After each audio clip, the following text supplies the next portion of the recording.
오늘 우리 에스더구역이죠.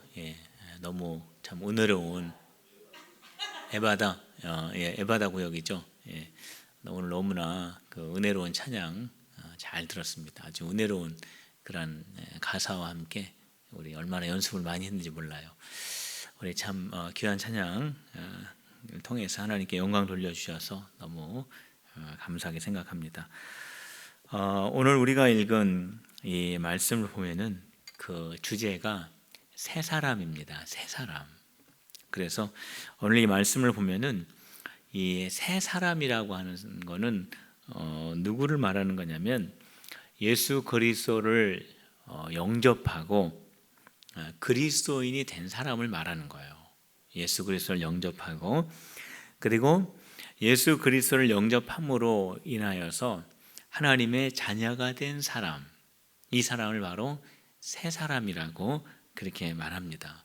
우리 여기에 계시는 우리 귀한 성도 여러분들은 예수 그리스도를 구주로 영접하셨기 때문에 세 사람이 이미 된 것을 믿으시기를 바랍니다. 우리들은 예수 그리스도 안에서 세 사람이에요.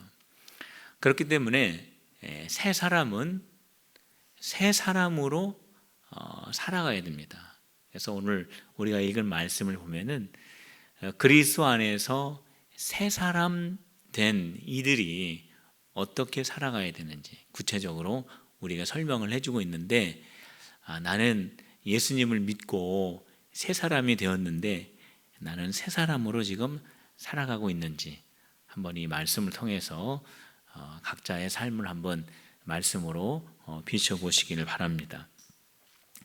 자, 이 새 사람으로 사는 사람은 어떠한 모습으로 살아가는가? 먼저 우리가 살펴볼 수 있는 말씀은 뭐냐면 이방인들처럼 살아가지 말아라 이렇게 되어 있습니다. 이방인들처럼 살아가지 말아라.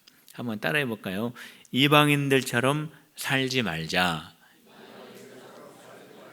할렐루야. 이방인들처럼 살면 안 된다 그랬어요.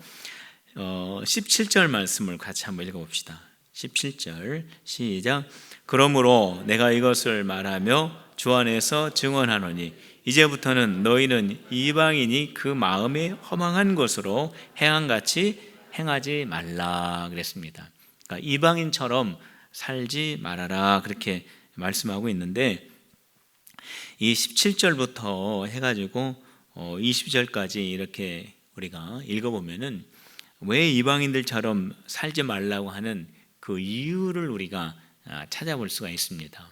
그 이유가 뭐냐면은 그 이방인들은 이거는 또 어떠한 사람들하고 이렇게 동일시하고 있냐면 방탕하는 사람들, 방탕한 그런 삶을 사는 사람들, 그리고 더러운 일에 욕심을 내는 사람들, 바로 이러한 사람들을 이방인들로 이렇게 여기면서 그렇게 살면은 안 된다 그렇게 말씀을 하고 있는 거죠.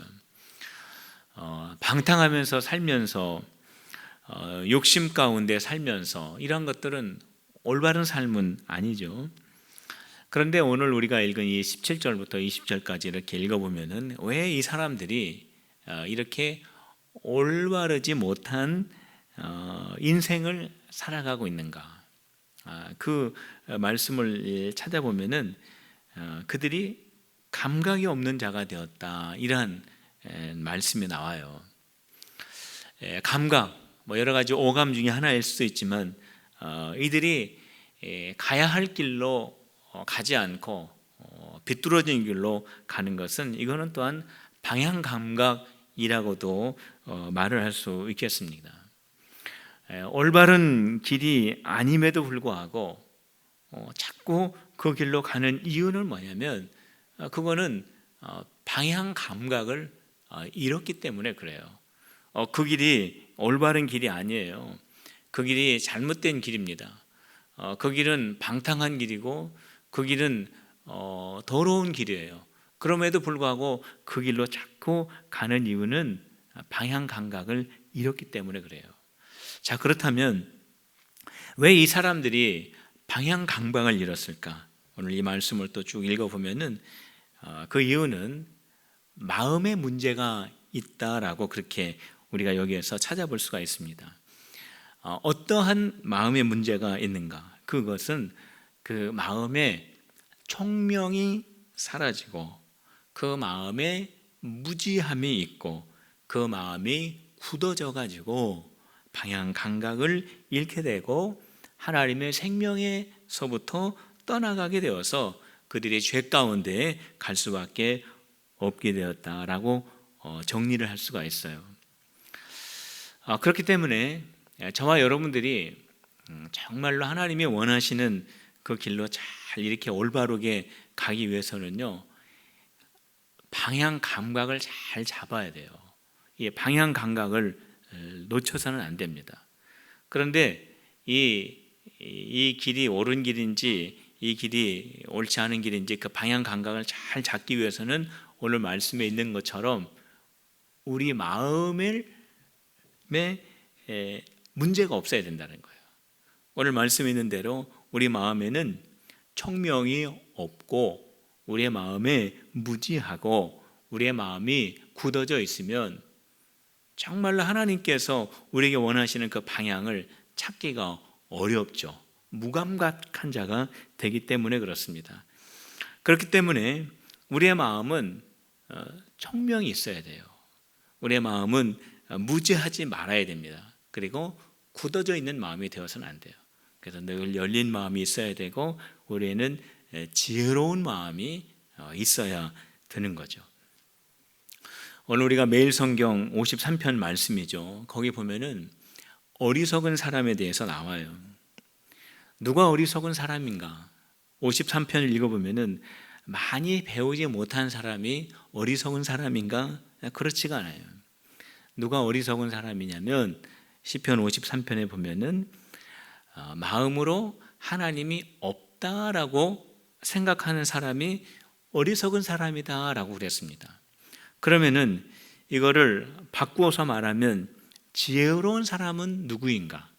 우리가 성경 말씀을 보면 특별히 잠언에서 보면은 누가 지혜로운 사람인가? 성경에는요 한 번도 많이 배운 사람이 지혜로운 사람이라고 이야기한 적 한 번도 없어요. 사도 바울은 예수 그리스도를 만나고 그가 정말로 그 당대의 가말리엘 문화에서 배운 최고의 학문을 배웠지만 그는 예수님 앞에서 자기가 배운 이 모든 것이 다 배설물과 같이 여겨진다라고 했습니다. 그렇기 때문에 성경에서 지혜로운 사람은 누구를 말하냐면은 마음속에 하나님을 인정하는 사람이 지혜로운 사람이다라고 그렇게 말씀을 한 거예요. 우리 필그림의 성도 여러분, 마음속에 하나님을 인정하는 지혜로운 사람들이 되시기를 축복합니다. 그렇기 때문에 우리가 하나님을 아느냐 하나님을 모르느냐가 이 사람이 지혜로운 사람이냐 지혜롭지 못한 사람이냐를 결정하는 기준이 되는 거예요. 왜 그럴까? 왜 하나님이 지혜의 기준이 될까?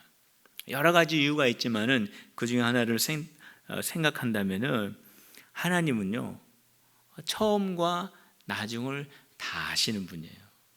우리의 처음도 아시고 우리가 행하는 모든 과정도 아시고 우리의 마지막도 아시는 분이에요. 하나님은 우리의 모든 것을 다 아시는 분이기 때문에 우리가 순간순간 어떻게 생각하고 어떻게 결정하고 어떻게 행하여야 하는 것까지도 하나님은 아시는 분이라는 거예요. 그렇기 때문에 그 하나님을 인정하고 그 하나님과 교제하고 그 하나님과 동행할 때에 그 하나님은 우리를 인도하여 주시고 우리를 목적지까지 온전하게 우리를 이끌어 가신다라는 겁니다. 이스라엘 백성들이 가나안 땅을 향해서 가지 않습니까? 그런데 광야를 통과를 해야 되잖아요. 그런데 광야에는 길이 있습니까? 이정표가 있습니까? 없습니다. 이스라엘 백성들을 인도하고 이스라엘 백성들의 길이 되고 이스라엘 백성들의 이정표가 되는 건 뭐냐면 구름이에요. 하나님께서 인도하시는 구름. 그렇기 때문에 하나님을 인정하게 되면은 우리가 가야 할 목적지까지 온전하게 갈 수가 있는 거예요. 그런데 하나님을 인정하지 않으면 우리가 가야 할 그 길을 온전하게 가기가 어렵습니다. 왜냐하면 지금 우리가 살아가는 모든 삶은요, 오늘도 살았기 때문에 내일도 우리가 잘 살 수 있다라고 우리는 생각을 하지만 내일은요, 아무도 살아본 사람이 없어요. 내일은 다 처음 가는 길이에요. 내일 일은 난 몰라요. 그런 복음성가도 있지 않습니까? 그래서 우리는 지금 어제도 살았고 어제 그제도 살았지만 내일도 똑같을 것 같지만 사실 그렇지 않습니다. 내일 우리 앞에 어떠한 일이 일어날지는 아무도 몰라요. 오직 하나님만 아셔요. 그렇기 때문에 하나님이 없다라고 생각하는 사람, 그리고 하나님을 인정하지 않는 사람, 그리고 하나님과 동행하지 않는 사람은 참으로 어리석은 사람이다, 그렇게 말씀을 하고 있는 겁니다. 그렇기 때문에 저와 여러분들이 늘 마음속에 하나님을 인정하시고 하나님과 동행하시고 하나님 말씀에 순종할 때 그 사람이 바로 지혜로운 사람이 되는 겁니다. 그리고 그 지혜로운 사람은 올바른 방향 감각을 가지게 되고 우리가 꼭 가야 할 그 길로 걸어갈 수 있게 된다는 거죠. 이것이 바로 새 사람의 모습 가운데 하나입니다. 우리가 방향 감각을 잘 가지고 저와 여러분들이 가야 할 그 길로 하나님 앞으로 잘 가는 우리 필그림이 되시기를 주님의 이름으로 축복합니다. 그래서 사도 바울은 새 사람, 그리스도 안에서 새로운 사람이 된 사람은 이 마음이 새로워져야 된다고 그랬어요. 그래서 너의 심령이 새로워져야 된다고 그랬습니다. 마음이 참 중요한 거거든요. 마음이 지혜로워야 하고 그 마음이 하나님이 주시는 그 총명으로 충만하여져서 하나님이 인도하실 때 그거를 잘 방향 감각을 가지고 그것을 선택하면서 나갈 수가 있기 때문에 그 심령이 새로워져야 된다는 겁니다. 그래서 우리의 심령이 새로워지기 위해서 우리가 벗어야 할 것이 있고 우리가 입어야 할 것이 있어요. 우리가 벗어야 할 것이 뭘까요? 그것은 옛사람이에요. 우리가 입어야 할 것은 뭘까요? 그것은 새 사람입니다. 우리 필그림의 성도 여러분, 옛것을 벗고 새 사람을 입으시기를 주님의 이름으로 축복합니다. 우리 22절 한번 읽어봅시다. 우리 22절 4장 22절 시작. 너희는 유혹의 욕심을 따라 썩어져가는 구습을 따르는 옛사람을 벗어버리고, 옛사람을 벗어버리고. 24절 시작. 하나님을 따라 의와 진리의 거룩함으로 지으심을 받은 새 사람을 입으라. 옛사람은 벗어버리고 새 사람은 입어야 되는 거예요. 우리가 거꾸로 되면 안 돼요. 옛사람은 입고 새 사람은 벗어버리면 안 된다는 거예요. 이게 거꾸로 되면 안 돼요. 그러면 옛사람하고 새 사람하고의 구분점은 또 뭘까? 우리가 10년 전에 내 모습은 옛사람이고 지금 현재는 새 사람일까? 그건 또 아니에요. 옛사람과 새 사람의 구분을 짓는 기준이 있어요. 그거는 시간이 아니고 예수님이에요. 예수님을 만나기 이전에 내 욕심대로 살아가는 그 사람은 옛사람이에요. 그런데 내가 예수님을 만나고 예수님의 말씀대로 살아가면은 그 사람은 새 사람이에요. 예수님의 말씀대로 살아가는 우리 필그림이 되어야 합니다. 오늘 24절 말씀에 보면은 새 사람의 기초가 나와 있어요. 새 사람의 기초. 24절 말씀을 보면은 거기 보면은 하나님을 따라 의와 진리의 거룩함으로 지으심을 입은 새 사람이라고 했습니다. 그러니까 이 세 사람의 기초 두 가지가 있는데 하나는 뭐냐면 하나님의 의예요. 그리고 또 하나는 뭐냐면 진리의 거룩함입니다. 하나님의 의라고 하는 것은 뭐냐면 우리가 하나님의 자녀 되게 하신 구원의 은혜를 말하는 거예요. 그리고 하나님의 진리라고 하는 것은 그것은 하나님의 진리의 말씀을 의미하는 겁니다. 그래서 우리가 새 사람이 되었다, 우리가 예수님 안에서 새로운 사람이 되었다라고 하는 것은 항상 기초에 무엇이 있어야 되냐면 우리가 하나님의 자녀가 되었다라고 하는 그 구원의 은혜와 또 하나님의 진리의 말씀이 우리 안에 기초로 자리 잡고 있어야 되는 겁니다. 그래서 우리가 내가 예수님을 믿는다라고 말은 하지만 내 마음속에 예수님이 나의 구주라고 하는 그러한 분명한 신앙의 고백이 없고 예수님의 그 말씀에 속에서 살아가지 못한다면은 그 사람은 새 사람의 옷을 입었다라고 말할 수가 없는 거예요. 내가 예수님을 믿는다라고 말하지만 내 마음속 깊은 곳에 정말로 내가 예수 그리스도가 나의 구주라고 하는 분명한 신앙의 고백이 없고 예수 그리스도께서 우리에게 들려주시고 우리에게 보여주시고 우리에게 가르쳐주신 그 말씀대로 살아가지를 못한다면 아직 새 사람의 옷을 입지 않은 거라는 거죠. 그런데 22절과 24절을 우리가 이렇게 읽어보면요, 이 새 사람이 되는 거는 저절로 되는 것이 아니에요. 우리가 교회를 오래 다녔다고 해서 우리가 저절로 거룩한 그리스도인이 되는 게 아니에요. 우리가 그것을 잘 생각해야 돼요. 우리가 22절과 24절을 읽어보면은 이 새 사람이 될 때에는요, 의지적 결단이 있어야 돼요. 결단을 내려야 돼요. 어떠한 결단을 내립니까? 여기 분명히 나와 있죠. 옛사람을 어떻게 해요? 벗어버리고. 성령님이 우리 옛사람을 막 벗겨주는 게 아니잖아요. 새 사람을 입어야 돼요. 자, 한번 따라 봅시다. 내가 옛사람을 하면은 여러분 뒤에 해보세요. 옛사람을, 새 사람을 입어야 돼요. 그러니까 입는 거예요. 내가 옛사람을 벗어 팽개쳐버리고 그리고 내가 새 사람을 입어야 돼요.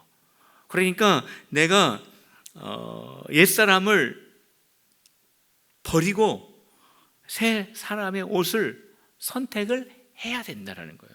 이게 의지적 결단이에요. 그냥 내가 가만히 있는다고 해서 내가 저절로 거룩한 옷, 내가 새 사람의 옷을 입게 되는 것이 아니에요. 내가 선택해야 되는 겁니다. 그래서 오늘 사도 바울은 이 새 사람의 모습이 어떠한 것인가를 구체적으로 설명을 해주면서 저와 여러분들이 선택해야 할 새 사람의 옷들을 우리에게 소개를 하고 있는데 그것이 25절부터 32절까지 자세하게 설명이 되고 있죠. 구체적으로. 그런데 25절부터 32절까지의 말씀을 쭉 읽어보면은 여기에 여러 가지 항목들이 쭉 소개가 되고 있는데 이 항목들을 읽어보면은 총체적인 그런 부분들을 언급하고 있어요. 새 사람을 입으라.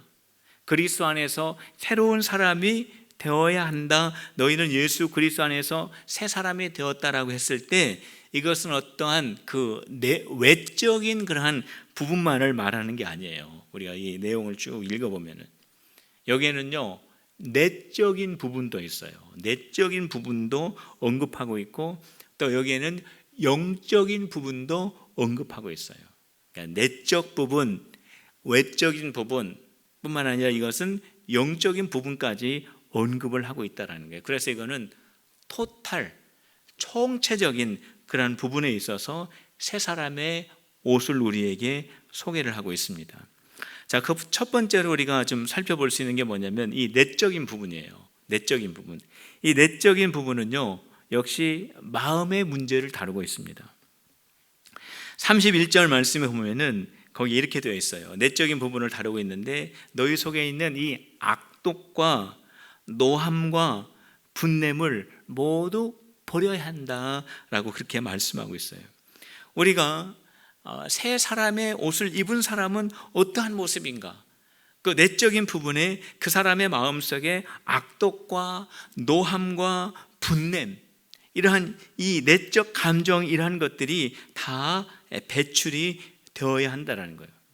근데 오늘 본문 말씀에서 보면은 어떤 말씀이 있냐면 특별히 마음속에 분을 품는 것은 그거는 마귀에게 틈을 주는 것이다 라고 하는 말씀이 거기에 나옵니다. 우리가 마음속에 막 좀 화가 날 때도 있지요. 왜 그게 없겠습니까? 화 안 나는 사람이 어디 있어요? 그런데 이 화가 우리의 마음속에 오래 머물러 있으면은 이게 제일 안 좋은 게 누구냐면 자기 자신이에요. 이 화병 생깁니다. 이 분을 내 마음속에 오래 간직하고 있으면 그게 뭐냐면 그 화를 품고 있는 거와 똑같은 거예요. 그 분을 내 마음속에 이렇게 품고 있으면은 이거는 마치 무엇과도 같은 거냐면은 이거는 미움의 씨앗을 내 마음에 뿌리는 것과 같은 거예요. 우리의 이 거룩한 마음, 우리 예수님께서 십자가 주시고 우리를 하나님의 거룩한 자녀로 우리를 깨끗하게 우리를 변화시켜 주신 이 좋은 마음에, 이 순결한 마음에 이 미움의 씨앗을 뿌리는 거예요. 그리고 그 미움의 씨앗을 우리가 품고 있으면은 어떻게 됩니까? 미움의 열매들이 거기에 주렁주렁 열리게 되면서 제일 먼저 손해보는 사람이 누구냐면 내 자신이에요. 내 안에서 그 미움의 열매들이 막 열리기 때문에. 그리고 상대방에게 상처 주고, 그리고 관계가 깨어지고, 관계가 깨어지면은 공동체는 무너지게 돼요. 이게 바로 뭐예요? 마귀가 제일 좋아하는 거예요. 그렇기 때문에 마음속에 분을 오래 가지고 있으면은 그거는 마귀에게 기회를 주는 거예요. 마귀가 굉장히 좋아하는 거라는 거죠. 그래서 마귀에게 틈을 주지 않기 위해서 그 마음속에 있는 그 분을 오래 품지 말아야 된다라고 그렇게 말씀하고 있고, 그 다음에 외적인 부분에 대해서 말씀하고 있는데 이 외적인 부분에 대해서는 두 가지를 말합니다. 기본적으로 그것은 말과 행동이에요. 새 사람을 입은 그 사람 속에 나타나는 말의 특징이 있어요. 그 새 사람을 입은 사람의 말의 특징은 어떠한 특징이 있냐면 은혜를 끼치는 말을 한다는 거예요. 한번 따라해 봅시다. 은혜를 끼치는 말을 하자. 다시 한번 은혜를 끼치는 말을 하자. 네, 우리 여자 성도님들 은혜를 끼치는 말을 하자. 네, 아주 좋네요. 목소리가 남자들만 시작. 은혜를 네, 좋습니다. 우리는요 서로 은혜를 끼치는 말을 해야 돼요. 자, 우리 옆에 사람을 보세요. 서로 보면서 웃으면서 참 은혜를 끼치는 말을 서로 합시다. 한번 해보세요. 할렐루야. 예. 우리가 은혜스러운 말은 안 했지만은 그렇게 하자고만 해도 분위기가 이렇게 좋아지잖아요. 그렇죠? 우리가 서로 은혜로운 말을 해야 돼요. 은혜로운 말. 그런데 이 은혜라는 말을 우리가 많이 들었는데 이 은혜라는 말을 찾아보면 이게 무슨 뜻이냐면은 사랑이 담긴 이라는 뜻이에요. 사랑이 담긴. 그러니까 은혜를 끼치는 말을 한다는 것은 무슨 말이냐면은 내가 무슨 말을 할 때에 상대방이 내 마음속에 그 사람을 사랑하는 그 마음이 느껴지는 말을 하는 거예요. 예수님이 부활하셨고 은혜로운 말이죠. 또 하나님이 우리를 사랑하시고 은혜로운 마음인데 아무리 좋은 말을 하더라도 그 사람 마음속에 나를 사랑하는 것이 느껴지지 않으면은 그건 은혜로움을 끼치는 말이 아니에요. 그러니까 성도 여러분, 우리가 말 한마디를 할 때라도 정말로 내가 이 말을 상대방이 들었을 때 저 사람이 나를 정말 나를 참 아껴주고 나를 사랑해주고 나를 의해주는구나 라고 하는 그러한 말을 많이 하시기를 바랍니다. 그러면 그게 은혜를 끼치는 말이에요.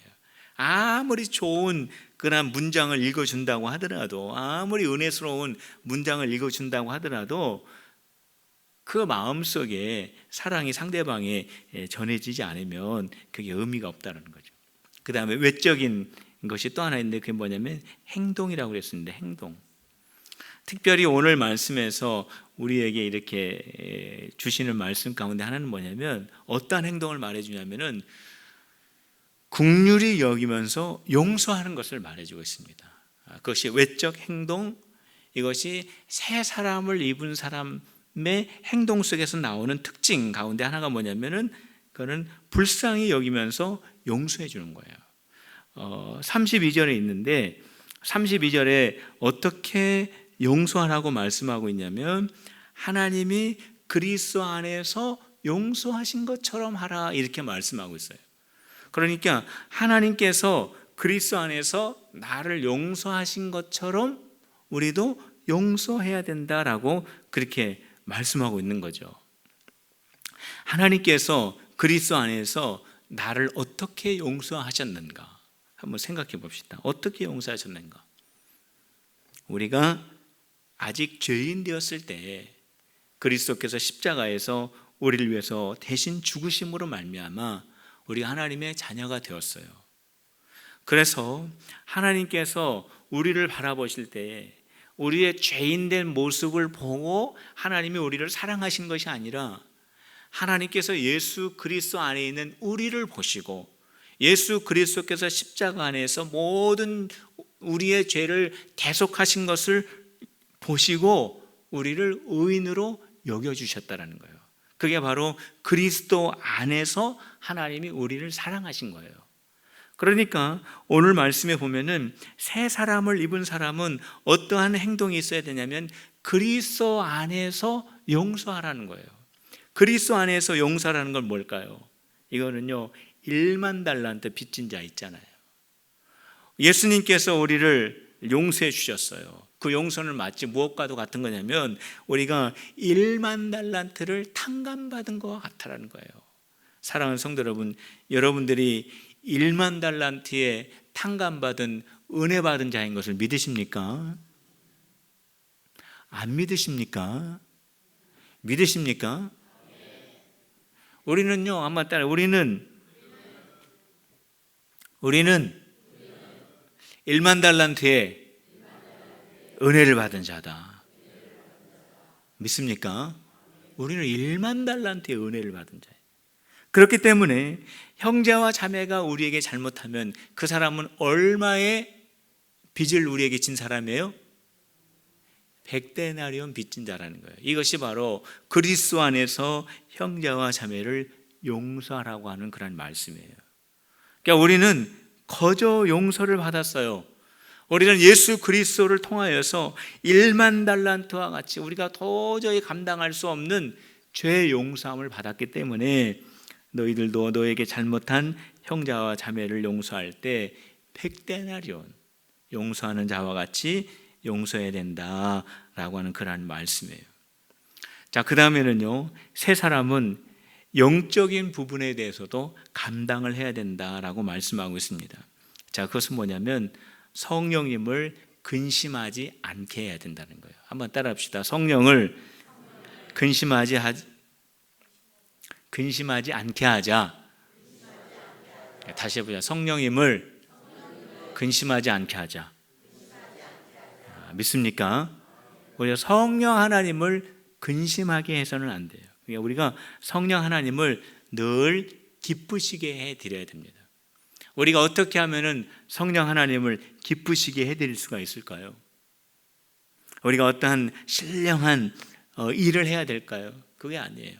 오늘 여기에 쭉 기록되어 있지 않습니까? 새 사람이 입어야 할 옷의 그런 특징들을 다 설명하고 있는데 이건 우리의 마음속에 있는 그 내적인 거룩함과 그리고 우리의 말과 우리의 행동을 통해서 우리가 정말로 그렇게 살아갈 때 새로운 옷을 입을 때 형제와 자매 가운데서 서로 화목할 때 이것이 바로 성령 하나님을 기쁘시게 하는 거라는 거예요. 우리 하나님을 기쁘시게 하는 성도들이 되시기를 축복합니다. 우리 이거 잘 알지 않습니까? 우리가 부모님 앞에서 부모님을 기쁘게 할 수 있는 것 중에 여러 가지가 있잖아요. 그 중에 제일 좋은 게 뭡니까? 형제들이 서로 화목한 거예요. 형제들이 서로 의회하고 성제들이 서로 사랑하고 성제들이 서로 잘 지낼 때 부모님들이 그 모습을 보면서 흐뭇해하는 거예요. 그런데 아무리 좋은 상황과 여건이 있다 할지라도 부모님 앞에서 형제들이 막 싸우고 형제들이 서로 불화하고 서로 사랑하지 못하면 그 부모님 마음은 아무리 좋은 환경이 있다고 할지라도 부모님의 마음은 근심할 수밖에 없는 거죠. 우리 성령 하나님이 가장 기뻐하시는 그러한 우리 필그림이 되기 위해서는 우리가 오늘 새로운 사람의 옷을 입는 겁니다. 우리의 마음의 거룩함을 유지하고 우리가 말과 행동으로 우리가 서로 화목하고 서로 사랑하고, 이것이 바로 성령 하나님을 기쁘시게 해드리는 거예요.